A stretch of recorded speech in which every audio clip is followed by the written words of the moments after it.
It's the boxing coop. Reality alert. Like, share, and subscribe. Now let's get it popping.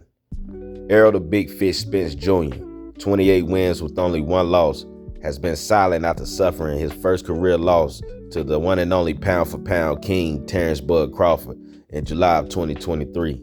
Spence coming into the Crawford fight was considered top 5, top 3 pound-for-pound, depending on who you ask.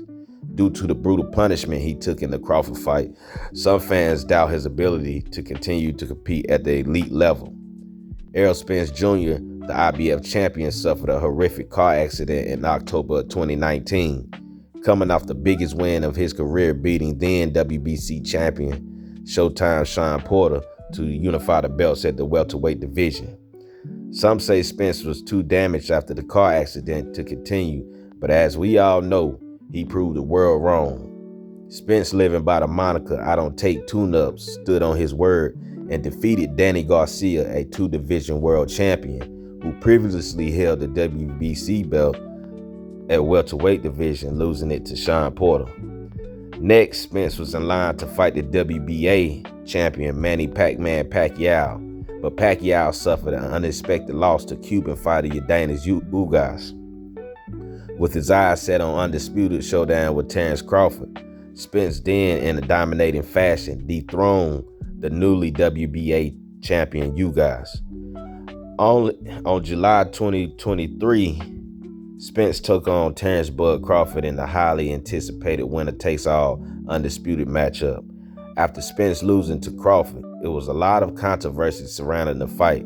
Some say Spence was high, some say he was himself, and some say he was drained.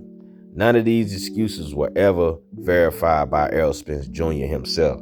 In fact, he took his loss like a man and with respect and sportsmanship congratulated Terrence Crawford. And since then, Spence has been rumored to fight Sebastian Fundora, Keith Thurman, and a couple more names, but nothing has come into fruition. Some boxing fans are writing him off, but I think not.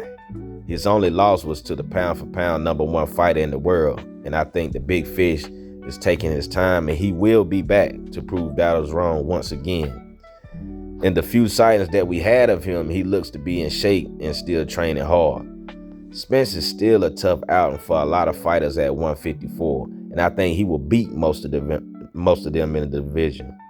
Regardless of how anyone feels, Errol Spence is still an elite fighter. And when he's ready to return to the ring, I'm sure he will, and he will come back and prove without a shadow of a doubt that he's still one of the best in boxing. But with that being said, it's the boxing coop. Reality alert. Like, share, and subscribe.